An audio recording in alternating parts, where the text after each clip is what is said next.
have a pressure cooker. You can't use a regular water bath canner because you're not going to get, because it's not acidic, and so you can end up with bacteria. So pressure cooking allows for enough pressure to kill the bacteria and ensure that you can have a longer shelf life. So this isn't like an Instapot pressure cooker, it's a canning pressure cooker.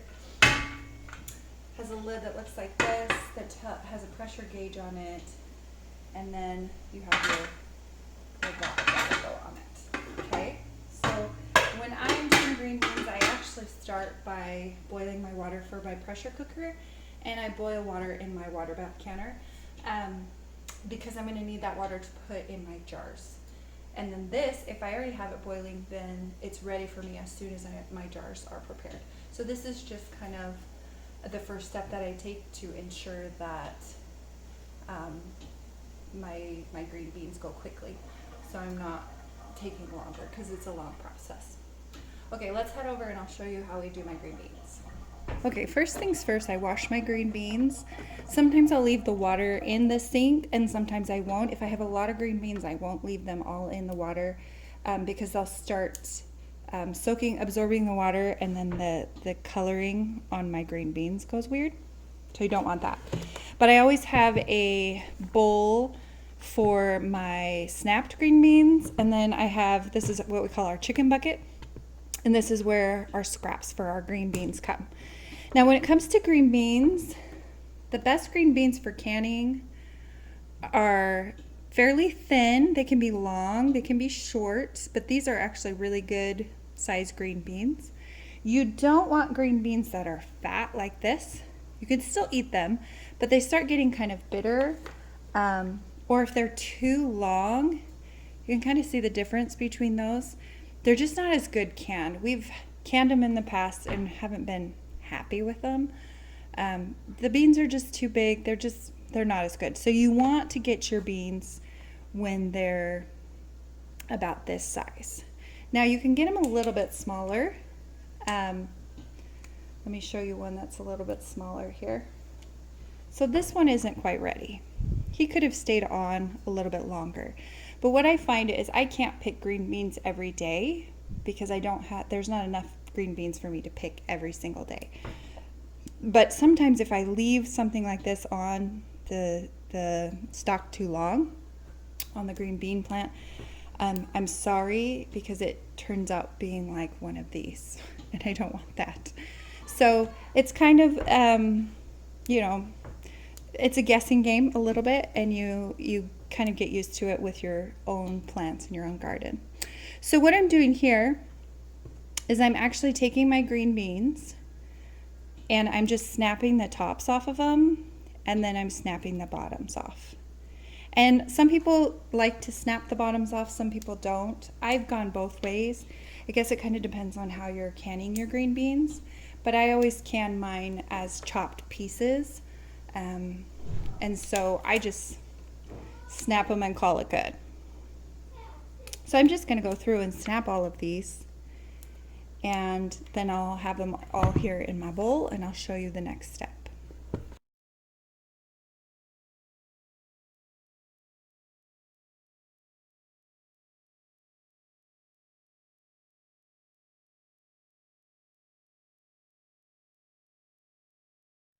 All right, I have all of my beans snapped the top and the bottom off of that. Now I'm ready to put them in my jars.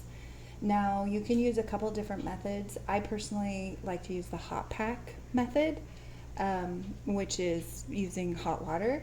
And I use my Bob Blue Book. You can get this at the store seasonally. You can probably get it online on Amazon or something. I'll see if I can find a link and put in the description. But it tells me exactly what I need to do. And in fact, in this book, they specifically walk you through the steps for green beans if you don't know how to do them. But so for this specific one, I'm using the hot pack. I'm going to boil water, which you saw earlier. I already have my water boiling. I'm going to put my beans in my jars, leaving some headspace, and then I'm going to add salt. So first things first, put this over here. I'm going to grab my jars. Now I do green beans in pint-sized jars. Some people like to do them in quarts. I guess it just depends on how many green beans you eat. We won't eat an entire quart, so I do them in pints. And then all I'm doing is I'm taking a handful of green beans here, and I'm just snapping them. So they're about 1 to 1.5 inch pieces. They can be smaller, like this guy's super small, but I'm just snapping them and putting them in the jar. And if there's pieces that are a lot longer that I don't want long, then I'll just snap those. And I'm just putting them right inside of the mason jar. And these are clean and sterilized jars. I always wash them by hand with my jar lid, or my jar brush. If you have a brush like this, right, that you can get in your jar and wash them really good. And then to sanitize them, there's a couple of things you could do. I like to sometimes just use my dishwasher and just put only jars in there and put it on the sanitizing mode. And that'll get it hot enough that it can kill the bacteria. You can also put your jars in your oven and kind of cook them in your oven, and that will sanitize them as well. So you have a couple of different options that you can use. But again, I just fill it up so you can see. I could probably fit a few more in there. You don't want to pack them in there so tight, but you want them in there, you know, you want enough in there to make it worth eating, right? And a lot of times as I get to the top, I might break them up just a little bit more, just to make sure that they're nice in there. I think that's pretty good for that one. That's a nice amount of green beans.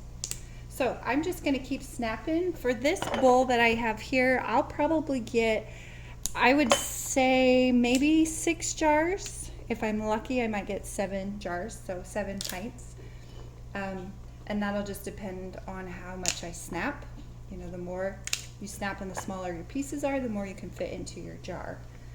Like I said, I like them to be about 1 inch to maybe 1.5 inches, but that's just our preference.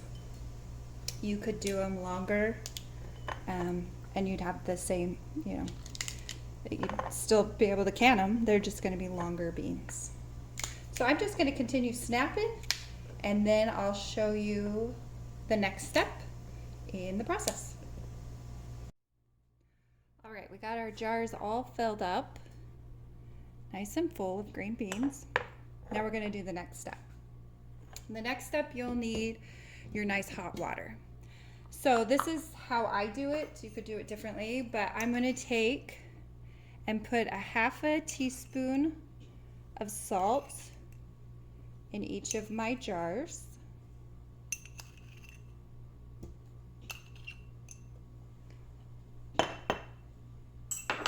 Okay, so I've got my salt in there. That will add a little bit of flavor and help with the preserving. And then I have this nice wide mouth or wide funnel.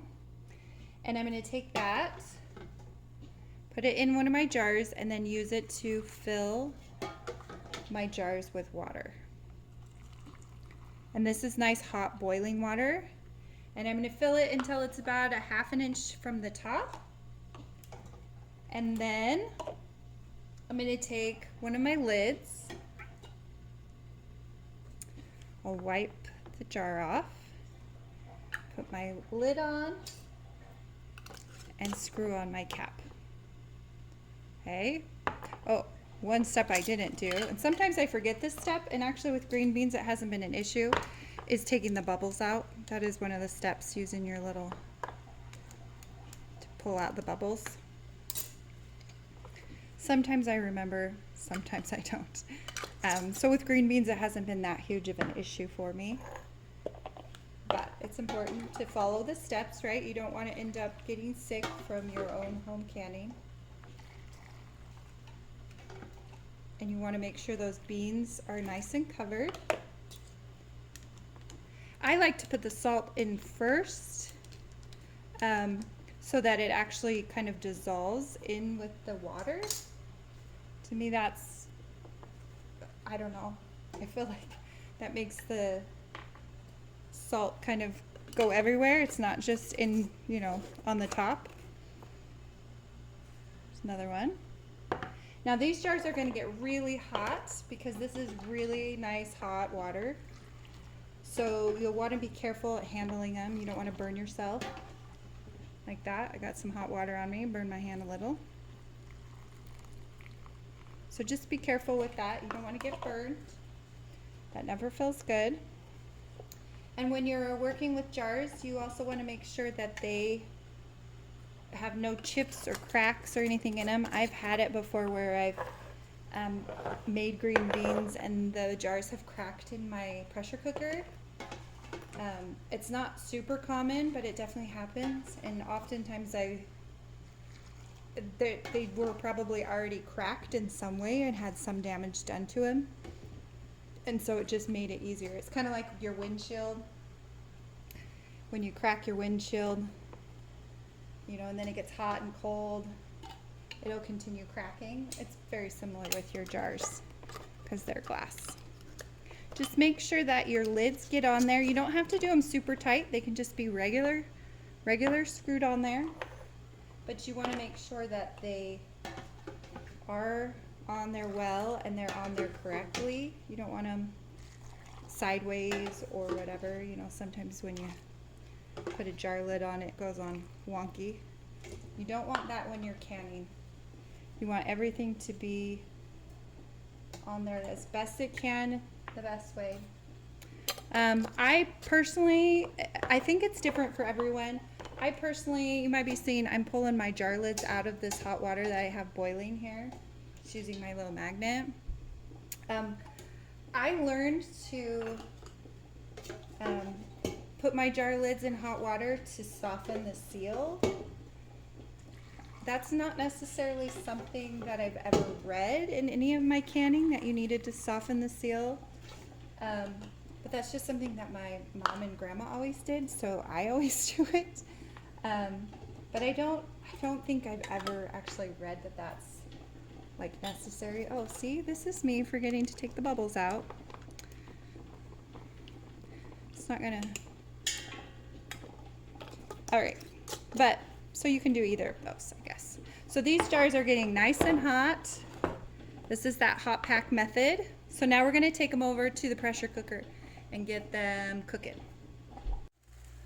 All right, my pressure cooker is boiling. It's nice and hot. I'm ready to put my jars in. My jars are also hot because I use the hot pack method. So I'm just going to lower them in there with my canning tongs here. And I'm going to space them apart. I don't want them touching because I want the heat and the steam to distribute evenly throughout. So if I'm having the glass touch, it can't get around. Okay, so you don't want to pack your jars real tight in there, right? It looks like you could probably put a couple more jars in there, and you don't want to do that, okay? You want them nice and spaced. Get you a little closer here. See how nicely they're spaced here? There's probably an inch or so in between jars. That's what you want. It'd be the same thing with your quart jars. It doesn't matter. All right, now I'm ready to put my lid on. I'm going to close it off like this. Okay. Then let's show you our gauge here. So here's the gauge, right? So the gauge is important because when we start to get to pressure with our green beans, we want it to be at about 10 pounds of pressure. But we can't do anything until we have the right amount of steam built up inside of our pressure can. And so what that means, we want to process our pints of green beans for 20 minutes. But we can't process them, like I said, until we get the right amount of steam. So what we're actually going to do is we are going to leave this for about 10 minutes to let it get to the point where the steam is kind of coming out. Okay, so we want the steam to be coming out of this little nozzle here. Okay, we want to be able to you can kind of see it a little bit, but you want it to be coming out continuously. And until it's coming out continuously, it's not ready to go.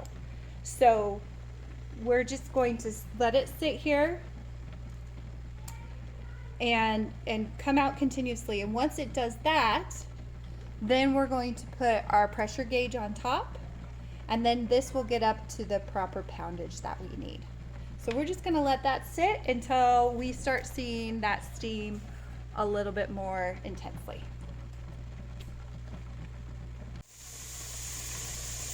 All right, our steam has been coming out for about 10 minutes. I wish you could see it a little bit better. I don't really have, let's see, maybe that will help. No, it doesn't help at all. But there's a lot of steam that's coming out. You can definitely hear it, how loud it is. And it's been coming out of the valve for 10 full minutes. And you can also see that my little pressure gauge has started to pop up. So now I'm going to put my cap on, and I'm going to allow the gauge to go up to 10 pounds. And 10 pounds is important because that's specifically what you need for green beans. Once it gets up to the 10-pound mark, then I'll actually set my timer for the 20 minutes that it takes for the green beans to cook. So it needs to come to pressure before I actually start my timer. And that's really important. So it should take, 5 minutes or so to come to pressure. And then once it gets to pressure, I don't want it to get over that 10 pounds. And so what I'll end up doing is actually turning the heat down and monitoring the heat of the stovetop. And as I monitor that heat, I want to keep it at 10 pounds. Now I've noticed it's better to keep it slightly above 10 than below 10, right? I want the 10 pounds. So sometimes I end up at like 12 pounds and try and keep it pretty steady in that area. But you don't want to go below the 10 pounds of pressure. You need that pressure. Now you might get a little bit, you can see right here, I'm getting some condensation coming out, and that's okay, right? That's totally normal. It's just part of the process. But you can already see my gauge is starting to climb. So I'm about 2.5, almost 3 pounds of pressure. And it's just gonna keep climbing. And like I said, once it gets to that 10 pounds, then we'll set our timer.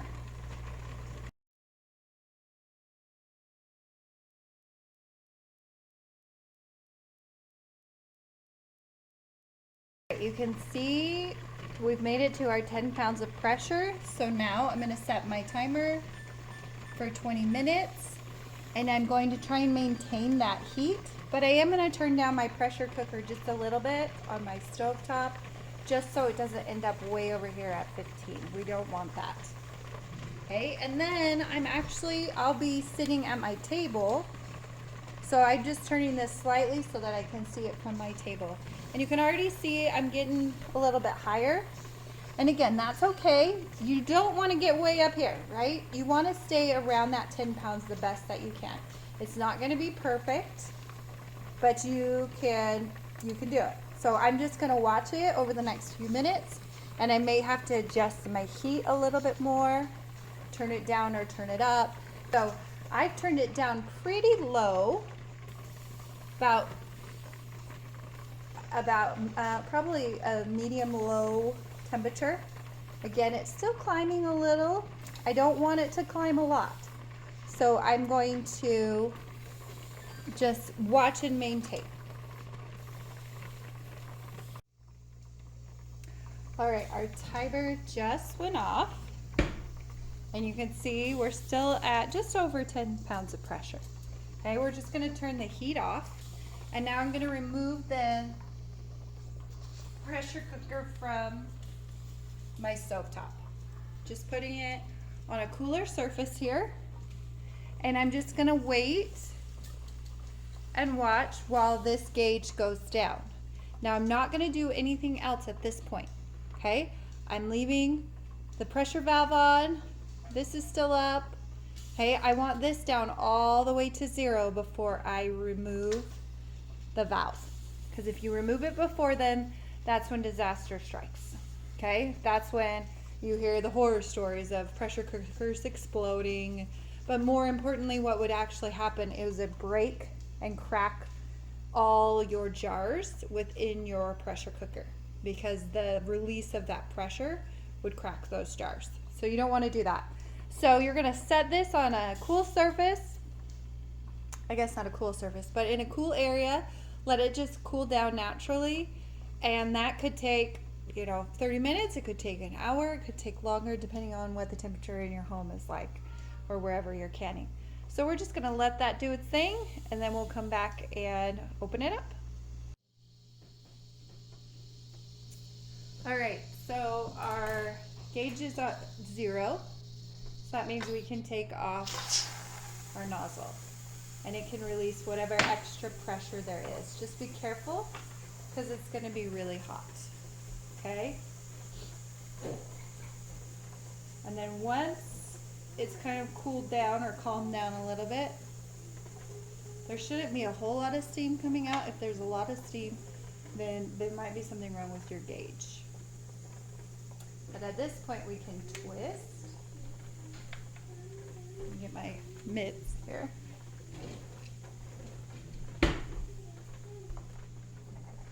At this point we can twist it and pull it off. Maybe.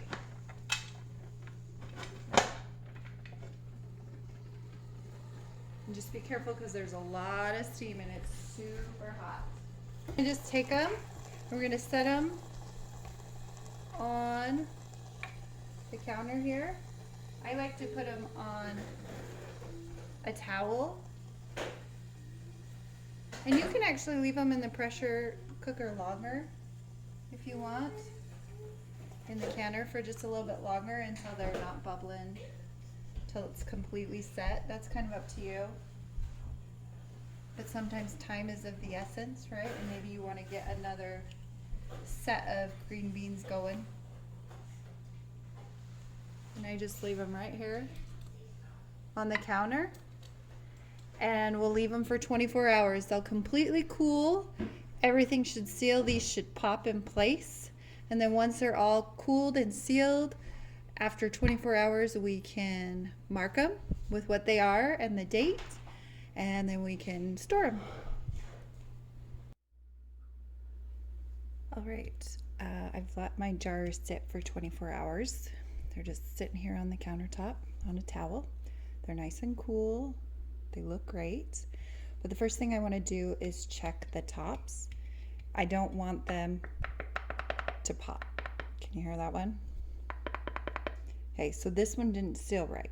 So that means I have two options. One, I can put it in my fridge and eat it just like green beans for a meal, or I can put it back into my pressure cooker and restart the process again.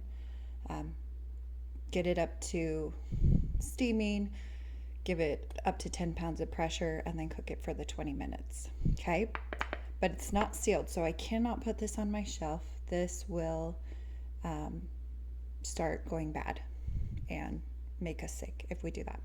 So this will go in the refrigerator. But all of these have sealed nicely, and so I'm going to label them. So I have these fun jar lid labels that I created for my canning jar journal, and I printed them on a sticker paper, so I can show you here. Maybe.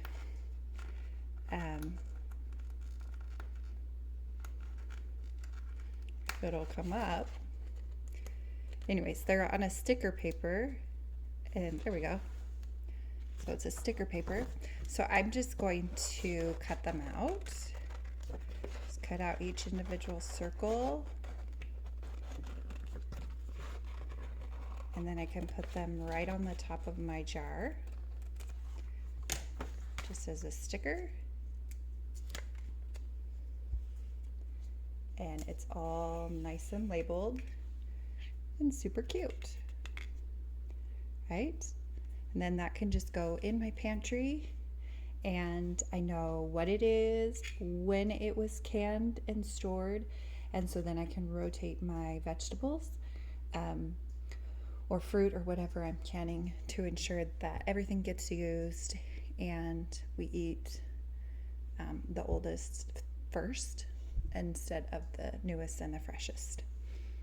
So that is how you pressure can green beans. I hope this video was helpful for you. Make sure you like or comment and let us know what your thoughts are or how you might differ in how you can green beans. We'll see you guys next time.